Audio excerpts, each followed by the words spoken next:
अस्सलाम वालेकुम मेरी जान। तो आज मेरे बेटे हम चैप्टर नंबर 5 ग्रेविटेशन का पहला टॉपिक लॉ ऑफ यूनिवर्सल, पूरी कायनात में जो ग्रेविटेशन की बात की जाती है उसकी बात करेंगे, या इस टॉपिक को न्यूटन्स लॉ ऑफ ग्रेविटेशन, इसको लॉ ऑफ ग्रेविटेशन भी कहते हैं।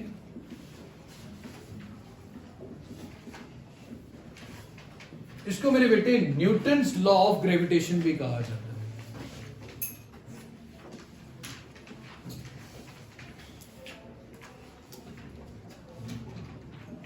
न्यूटन्स लॉ ऑफ ग्रेविटेशन, ये इसके तीन नाम हैं, तीनों तरह से पूछा जा सकता है। अब मेरे बच्चे, हुआ कुछ यूं था, कहानी कुछ इस तरह से सुनाई जाती है कि एक दिन न्यूटन सेब के दरख्त के नीचे बैठकर इस राज के बारे में जानना चाह रहे थे कि ये जितने भी सियारे हैं ये सन के गिर्द रिवॉल्व करें, जैसे कि अर्थ भी सन के गिर्द घूम रही होती है, तो ये किस अपने अपने मदार में कैसे मौजूद है, अपने अपने ऑर्बिट में कैसे मौजूद है, ऐसी कौन सी फोर्स है जो इनको ऑर्बिट में रखती है, कहीं आगे पीछे नहीं जाने देती, ऐसी कौन सी बाइंडिंग फोर्स है यहां पे जो इनको जोड़े रख रही है। तो हुआ कुछ यूं कि उनके सामने आके एक सेब गिरता है, an apple fall from tree. तो ये सोचना शुरू कर देते हैं कि जनाब अगर ये जमीन की तरफ आ रहा है तो ऊपर की तरफ भी जा सकता था, तो ये जमीन की तरफ ही क्यों आया, मतलब ऐसी कौन सी चीज है जिसने इसको मजबूर किया कि जमीन की तरफ आओ। तो उस फोर्स को नाम दे दिया गया ग्रेविटेशन की फोर्स। क्या नाम दे दिया गया मेरे बेटा? ग्रेविटेशन की फोर्स। इस कायनात में जितने, मैंने यूनिवर्सल लॉ ऑफ ग्रेविटेशन की बात की है, सिर्फ अर्थ की बात नहीं कर रहा, इस कायनात में जितने भी ऑब्जेक्ट्स हैं जिनका कुछ ना कुछ मैस है, वो दोनों एक दूसरे को अट्रैक्ट करने की कोशिश करेंगे। इस कायनात में जितनी गैलेक्सीज हैं, जितने सियारे हैं, जितने स्टार्स हैं, ये सारे, ये जितने प्लैनेट्स हैं, ये सारे एक दूसरे को अपनी तरफ अट्रैक्ट करने की कोशिश करते हैं। अब जरूरी नहीं कि सिर्फ अर्थ ही अपनी तरफ खींच रही किसी दूसरी चीज को, जिसका भी कुछ ना कुछ मैस है। उन्होंने कहा फर्ज कर लें आपके पास दो ऑब्जेक्ट हैं, एक जिसका मैस m1 है, दूसरा जिसका मैस m2 है। न्यूटन के अकॉर्डिंग इनके दरमियान अट्रैक्शन की फोर्स है कि दोनों एक दूसरे के करीब आने की कोशिश करेंगे। उसने कहा यह फोर्स डायरेक्टली रिलेट करती है m1 और m2 के मैग्नीट्यूड ऑफ मैस के साथ, मतलब ये मैसेज जितने ज्यादा होंगे इनके दरमियान अट्रैक्शन की फोर्स भी उतनी ही ज्यादा होगी, ये मैसेज जितने कम होंगे इनके दरमियान अट्रैक्शन की फोर्स भी उतनी ही कम होगी। So force of gravitation is directly proportional to the product of message, product of message. अब सवाल ये पैदा होता है, बहुत से लोग ये कहते हैं कि सर अगर हमारा मैस है, जमीन का भी मैस मौजूद है, हम जमीन की तरफ जाते हैं तो जमीन हमारी तरफ क्यों नहीं आती?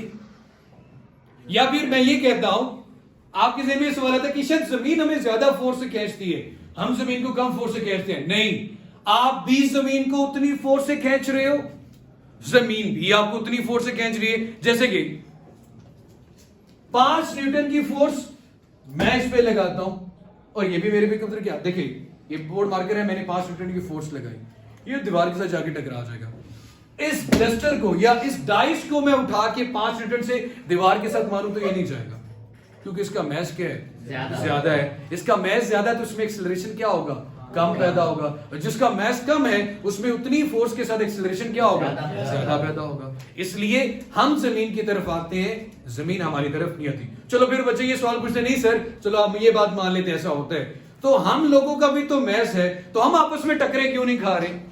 ये फोर्स कुछ जगहों पे सिग्निफिकेंट है, कुछ जगहों पे सिग्निफिकेंट नहीं है। आप छत से छलांग लगाते हैं, सिग्निफिकेंट फोर्स है, लेकिन आपस में टकरार नहीं, तो यहां पे इतनी सिग्निफिकेंट फोर्स मौजूद नहीं है। अब मेरे बच्चे, अब ये बात तो पता चल गई कि दोनों एक दूसरे के ऊपर क्या लगाते हैं मेरा बेटा? Same force. F1 और F2 दोनों आपस में बराबर हैं, लेकिन दोनों का मैग्नीट्यूड तो सेम है, लेकिन डायरेक्शन क्या आ रही है मेरा बेटा? ऑपोजिट। मैं ये बात कह सकता हूं, ये वैसे न्यूटन का थर्ड लॉ ऑफ मोशन भी आ गया, ये भी न्यूटन का लॉ है, इसे फोर्थ लॉ नहीं कह देना, ये लॉ ऑफ ग्रेविटेशन है। वो मोशन के 3 लॉज थे। अब अगर ये इनके सेंटर है, आपने देखा toward the centre of the earth हर चीज अट्रैक्ट हो रही होती है। अगर इन दोनों के मैसेज के दरमियान डिस्टेंस d ले लिया जाए सेंटर के दरमियान, अब जो 2 मैसेज को जितना दूर करूंगा उनके दरमियान फोर्स उतनी ही कम हो जाएगी। इसका मतलब क्या हुआ, इनवर्सली प्रोपोर्शनल है इनके दरमियान डिस्टेंस के ऊपर क्या आ जाता है, स्क्वायर। फिर बच्चे सवाल ये पूछते हैं कि भाईजान d स्क्वायर क्यों लिया? इसे इनवर्स स्क्वायर लॉ कहते हैं। क्या कहते हैं मेरा बेटा? Inverse square law. अगर इसकी वैलिडिटी की बात करें, 2 ऑब्जेक्ट के सेंटर के दरमियान आप हमेशा फोर्स की बात करते हो, लेकिन अगर 2 ऑब्जेक्ट एक दूसरे के इतने करीब आ जाएं तो फिर वो सिंगल मैस कंसिडर किया जाता है, डबल नहीं कंसिडर किया जाता। इन दोनों ऑब्जेक्ट्स के दरमियान का डिस्टेंस हमेशा इनके साइजेस से बड़ा होना चाहिए, इसलिए यहां डी का क्या लेते हैं, स्क्वायर। ये लॉजिकल आंसर है। अगर मैं वैसे बात करूं तो न्यूटन ने इसके बारे में किसी किस्म की कोई एक्सप्लेनेशन नहीं दी थी। 10th क्लास में आप आओगे तो ये तो 2 मैस के दरमियान फोर्स की बात कर रहे हो, 10th क्लास में आप 2 चार्जेस के दरमियान फोर्स की बात करोगे, वो उसे कूलम्स लॉ कहेंगे। चार्जेस के दरमियान फोर्स अट्रैक्शन की भी हो सकती है और रिपल्शन की हो सकती है, लेकिन ये फोर्स सिर्फ और सिर्फ कौन सी फोर्स है, अट्रैक्शन की फोर्स। कौन सी फोर्स है, अट्रैक्शन। दोनों का एक दूसरे के करीब आना। अब इन दोनों इक्वेशन को क्या करते हैं, कंबाइन। तो F प्रोपोर्शनल टू क्या आ रहा है, m1 m2 divided by d square. इस प्रोपोर्शनैलिटी के साइन को खत्म करने के लिए आपको क्या लाना पड़ेगा, कांस्टेंट। तो जो कांस्टेंट आता है वो कैपिटल G आता है, स्मॉल g नहीं, capital G। m1 m2 divided by d square. अब मैं न्यूटन की statement, the force of attraction between the 2 masses is directly proportional to the product of magnitude of masses is directly proportional। ये direct relation है, product का मतलब दोनों multiply हो रहे हैं। कि देखो आप खुद देखो, ये फोर्स किसी एक मैस की वजह से नहीं है बल्कि 2 मैसेज की वजह से।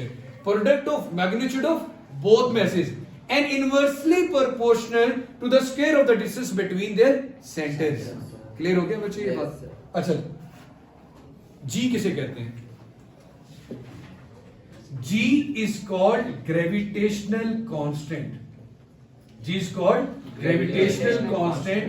इसको मेरे बेटे यूनिवर्सल कांस्टेंट भी कहा जाता है, क्योंकि यूनिवर्सल लॉ ऑफ ग्रेविटेशन दे रहे हो ना। यूनिवर्सल कांस्टेंट का मतलब ये मेरे बच्चे कि इसकी वैल्यू पूरी कायनात में एक जैसी है, ना कि सिर्फ जमीन पे, हर जगह पे इसकी वैल्यू क्या आ रही है मेरा बेटा, एक जैसी। और इसकी वैल्यू होती है 6.67। अब ये वैल्यू होती भी बहुत कम है, इसलिए फोर्स भी इतनी सिग्निफिकेंट नहीं होती। जी की वैल्यू याद रखना, एमसीक्यूज में भी पूछी जाती है, कैपिटल जी की वैल्यू 6.67, मतलब 6 के बाद 7 ही आना, लेकिन पॉइंट लगा के फिर 67 मल्टीप्लाई बाय 10 रेज़ की पावर -11 न्यूटन मीटर स्क्वायर। ये देखना आउट ऑफ द फ्रेम तो नहीं हुआ, न्यूटन मीटर स्क्वायर पर किलोग्राम स्क्वायर। ये है जी आपके पास ग्रेविटेशनल कांस्टेंट। इसे क्या कहते हैं मेरा बेटा, ग्रेविटेशनल कांस्टेंट, या इसे क्या कहते हैं, यूनिवर्सल कांस्टेंट। अब जेन में सवाल ही आता है यार इसका यूनिट कैसे है, जी का यूनिट निकालना है, डी स्क्वायर इधर डिवाइड और इधर आके क्या होगा, मल्टीप्लाई। एफ का यूनिट क्या है, न्यूटन। डी डिस्टेंस का यूनिट क्या आ गया, मीटर। ऊपर क्या है, स्क्वायर, तो क्या बन गया, न्यूटन मीटर स्क्वायर। ऐसे लिखेंगे ना, यूनिट निकालने के लिए सिर्फ कर रहा हूं। और नीचे क्या आएगा, m1 m2, इधर क्या आ गया, जी न्यूटन मीटर स्क्वायर। एक में से तो यूनिट केजी, फिर में से तो यूनिट केजी, तो केजी इंटू केजी क्या बन गया, केजी स्क्वायर। क्लियर हो गया बच्चे ये बात। इसके बाद आपकी बुक में लिखा हुआ है Newton third law of motion, universal gravitation. और भाईजान आप ऐसे भी लिख सकते हैं, F12 पे जब फोर्स लगाता है, जिस पे फोर्स लग रही है उसको पहले लिख लें, और जो लगा रहा है उसको बाद में लिख लें, F21। तो यहां पे क्या आएगा, F12। ये दोनों फोर्सेस का मैग्नीट्यूड दरमियान में इक्वलिटी का मतलब बराबर है, लेकिन नेगेटिव का मतलब डायरेक्शन क्या है, ऑपोजिट। तो आपने न्यूटन के लॉ को, थर्ड लॉ को ग्रेविटेशन में भी पुट कर लिया। इसे क्या कहते हैं, Newton's third law of motion and universal law के दरमियान क्या रिलेशन है। आपको इक्वेशन नजर आ रही होगी आपके पेज 131 पे, F12 is equal to minus F21। तो ये मेरे बेटे हमारा टॉपिक था, बहुत बहुत इंपॉर्टेंट टॉपिक। अगर इस चैप्टर में से लॉन्ग उठाया जाए तो एक मैथ्स ऑफ द अर्थ या फिर ज्यादा चांसेस होते हैं यही लॉन्ग में आए। अगर ये लॉन्ग में ना आए तो इसकी स्टेटमेंट और इसका ये फॉर्मूला हमेशा आपके पास शॉर्ट क्वेश्चन में पूछा जाता है। तो ये था मेरा बेटा आज का हमारा टॉपिक। इसके रेलेवेंट कोई भी क्वेश्चन हो तो मेरे बच्चे कमेंट सेक्शन में पूछ सकते हैं। खुश रहें, आबाद रहें, अल्लाह हाफिज।